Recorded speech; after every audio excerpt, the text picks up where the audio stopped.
যেহেতু 2026-এর বিধানসভা নির্বাচন আসন্ন এবং কাঠিগোড়ায় খুব বেশ দৌড়ঝাঁপ দেখা যাচ্ছে স্যার।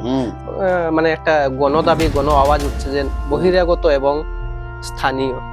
তো এই সুবাদে স্যার আপনার কি দাবি বা একজন প্রবীণ নাগরিক হিসেবে? এটা বড় রাজনীতি, এটা বড় কঠিন প্রশ্ন। যদিও তবু আমি এই ব্যাপারে একটা কথা বলি, উত্তরটা এটাই,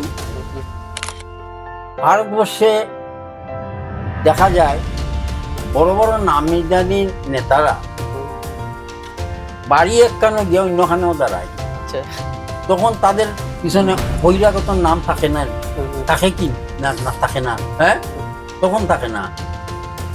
যোগ্যতায় সবকিছু নির্ভর হয়। এগুলো হলো পার্টির ব্যাপার। যোগ্যতা দেখিয়া দেখবো যে কে আমার এরিয়ার কাজ করতে পারবে। এখানে যোগ্য মানুষ থাকলে এখানে দিব, স্থানীয় দিত না দেওয়ার দিব, এগুলো পার্টি।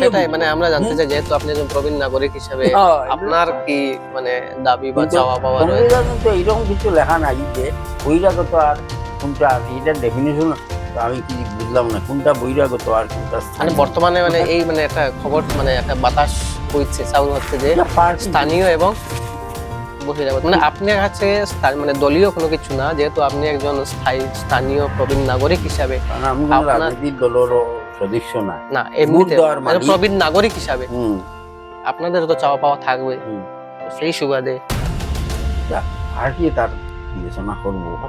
আচ্ছা খাদ হয়, যেমন যেমন ও খাদ বাড়ি যদি আমার এদিকে এবার বুটে আইলে আমার সাফ কথা থাকবো। ওই যে রাস্তা দিয়ে আইসই যেন বাড়ি করছি 45 বছর হইছে, আর আইস পর্যন্ত বাজারের কিনারও রাস্তা ব্লক পুরা লাগলো না। সেটাই এইটা এই উদ্দেশ্যে আপনাদের দাবি দিতে হবে। কোন পার্টি ব্লকটা কেন লাগলো না? হ্যাঁ হ্যাঁ, ব্লকটা এদিকে আইতে শুনুন অবশ্যই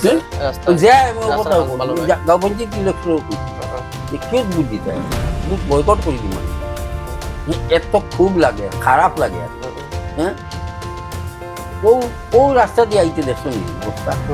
আর এখানে স্কুল কয়টা? এখানে 3টা স্কুল 4টা স্কুল। ও রাস্তার মধ্যে অত আনতে এখন বাচ্চা কাচ্চা যাইতে।